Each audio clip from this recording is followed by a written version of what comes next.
What if I told you DC Comics were so absolutely desperate right now, they decided to go to San Diego Comic-Con and change Dark Crisis? They changed the name of the day of event. We do know that they were having to make a lot of their comic books lately, the big comic books that they thought would probably do well, like Returnable and stuff, because the orders just haven't been as good for a lot of the DC titles outside of like your mainline Batman and stuff. The stuff people are actually buying. It seems like Dark Crisis hasn't really been a hit. Justice League 75 felt pretty mundane for the death of the Justice League. It should have been something very impactful. Didn't really happen, but we definitely did get some visuals that made you think of Crisis on Infinite Earths. That was absolutely a fact. You get the first issue of Dark Crisis, not very good. You get Road to Dark Crisis, absolutely putrid. You get Dark Crisis #2, not bad, but certainly didn't deliver on the hype of what they said that they were going to deliver. With the big fight between Dick Grayson and Deathstroke. Yeah, I guess they tickled each other there for a second, but they didn't really fight. Nothing was really resolved. We got the third issue on the horizon. The Green Lantern Corps finally going out into space and meeting the Dark Army, like on their territory. Sounds exciting, but from what I've seen, probably going to disappoint.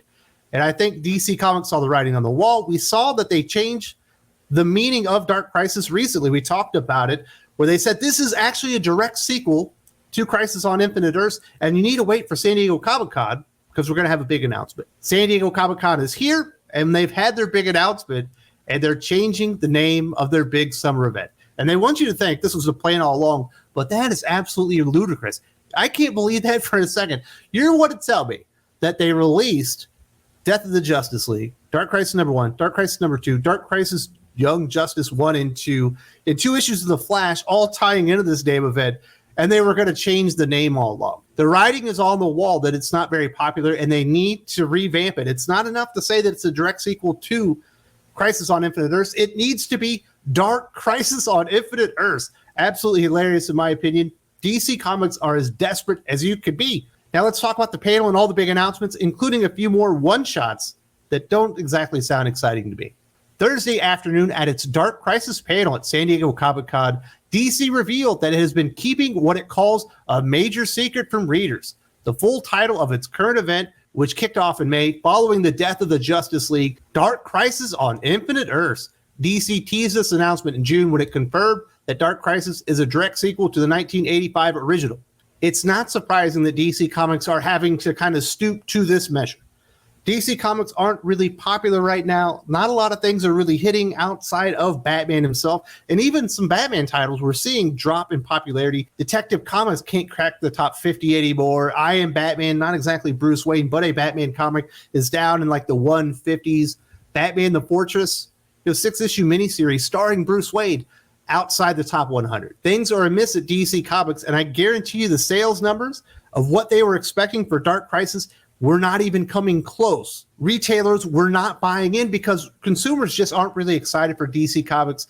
They're not really excited for another big Dark Crisis that felt like really a sequel to Dark Knight's Death Metal more than Crisis on Infinite Earths. So they're going to have to rebrand the damn thing, and hopefully people will recognize and be like, I remember Crisis on Infinite Earths, and I remember liking that event. It was really good. One of the real groundbreaking stories that DC Comics has told. It's been in cartoons. It's been on the live-action Arrowverse. Crisis on Infinite Earths is a valuable brand for DC Comics, so it's got to be Dark Crisis on Infinite Earths. Absolutely ludicrous and laughable that DC Comics have been planning this the whole time. You don't go out there and brand the entire event one thing, and then a third of the way through the event, just go and change it because, we really wanted to call it this. Like, get out of here. No one's actually going to believe that. That's really stupid marketing if it was the plan. And I don't think they're stupid. I just think they're desperate, and they need this thing to sell better than it is because they probably invested a lot of time and money in it. We've kept the real name a secret from the start because we didn't want to give away what's happening in the middle of the story. With the return of Infinite Earths, says writer Joshua Williamson, the newly christened Dark Crisis on Infinite Earths is still a 7-issue monthly limited series concluding in December with DC titles including The Flash, Black Adam, Aquaman, and more tying directly into the event.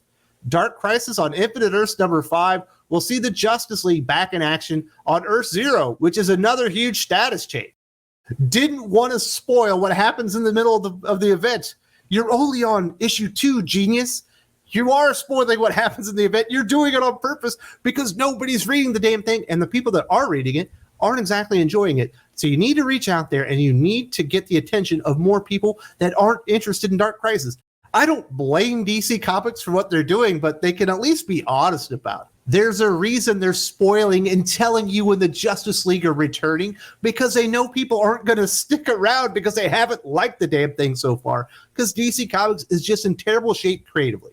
It's probably the worst time in DC Comics like history as far as their continuity and creativity. It's absolutely lacking across the board, except for a few titles like, World's Finest, which I am going to talk about more in depth tomorrow. I'm going to tell you why it's so damn good and why you should read that instead of Dark Crisis.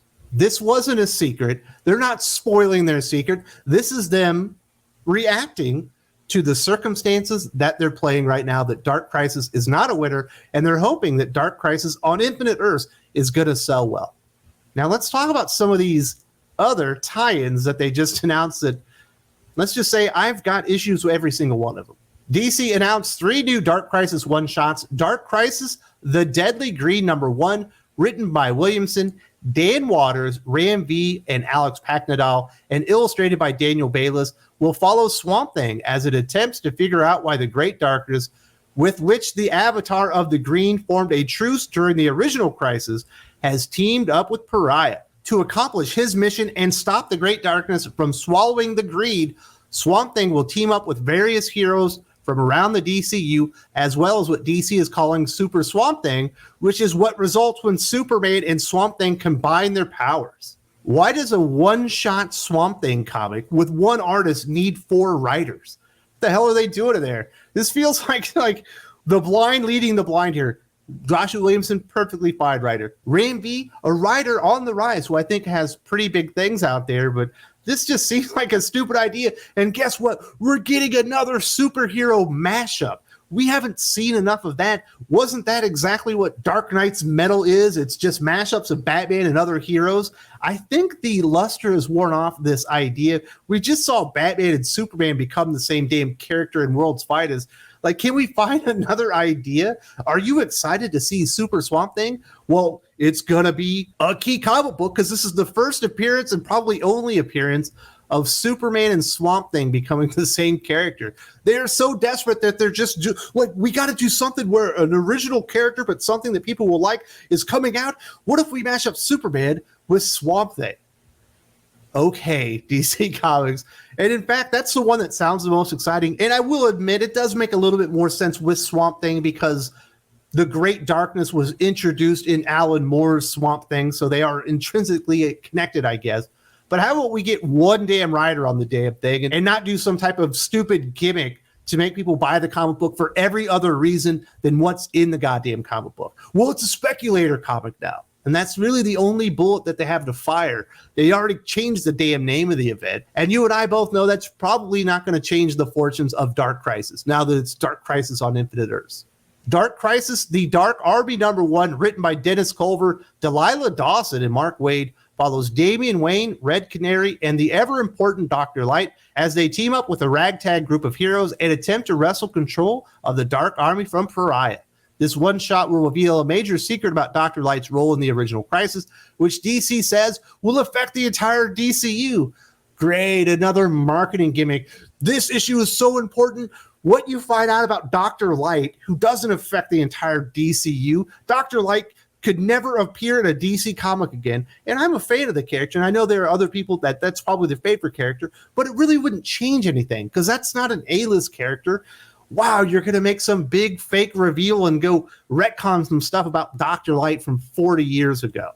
Haven't seen you do this stuff before. It's the same song and dance over and over. Why not just have Mark Waid write the book? He's so hot at DC Comics. Why are you bringing Dennis Culver and Delilah Dawson in on this thing? It just adds confusion to the whole damn thing. And like I said, it's a gimmick marketing stunt anyway. It's the big reveal of what Dr. Light was the entire time. Dr. Light's been in DC Comics for quite a while. I figure if there was something big to reveal, it would have happened by now. Why don't we look to the future of the character and do something new with Dr. Light or Swamp Thing or any of these other characters that actually move DC Comics forward instead of going backwards constantly and revisiting their history because they have nothing new to sell. They can't sell a comic book without changing the past or reminding you that Crisis on Infinite Earths was a cool comic book and a well-written story and something that was exciting for the time. It's been 40 fucking years, and they're still trying to mine Crisis on Infinite Earths because they have nothing new to sell. I can tell you right now, just from everything I've seen, this has much more to do with Dark Knight's death metal than it does with Crisis on Infinite Earths. But Dark Knight's death metal, the luster's worn off. Nobody really enjoys it in hindsight. Dark Knight's metal is still popular. Well, let's put some iconography and say this is all about Crisis on Infinite Earths. It's absolutely desperate on DC Comics' part. Let's talk about this final one-shot coming out. Dark Crisis Warzone #1 will look at what's happening to non-superheroes affected by the events of Dark Crisis on Infinite Earths through points of view of Linda Park and Iris West. The one-shot will be written by Jeremy Adams and Stephanie Williams, with the rest of the creative team still to be announced. Those characters are already in the Flash story that's tied into Dark Crisis. If you wanted to tell this story, why not just tell it there? Obviously, there's going to be more stuff in this than just that. Jeremy Adams on a story about Flash characters, yeah, that sounds great, but we've seen what's happened with Stephanie Williams and all of her work on Wonder Woman. It's been putrid. I imagine that'll be Steve Trevor, probably. And we'll get a bunch of other bad creators because that's the only thing I've ever seen on any of these Warzone comic books. We got Joker War Warzone, which is absolutely atrocious. We got Shadow War Warzone, which was equally atrocious. And I have no doubt that Dark Crisis Warzone will be just as bad. Just another superfluous bullshit filler comic book because DC Comics have whiffed so hard. They need to do something to fill their coffers up a little bit and hope and pray that people will actually buy this goddamn comic book, even though the people that have read the Warzone comic books in the past already know that it's going to suck. DC Comics is beyond desperate, and they should be. Justice League 75, Death of the Justice League, was not very good. It was okay. It read okay, but it was not impactful. Dark Crisis #1, absolutely a whiff. All the tie-ins, big-time whiffs. Dark Crisis #2, better, but certainly didn't deliver on the promise of what they said they were going to give you. Definitely check this out because they said we were going to get the most badass epic fight ever between Deathstroke and Nightwing. They tickled each other, and that was about it.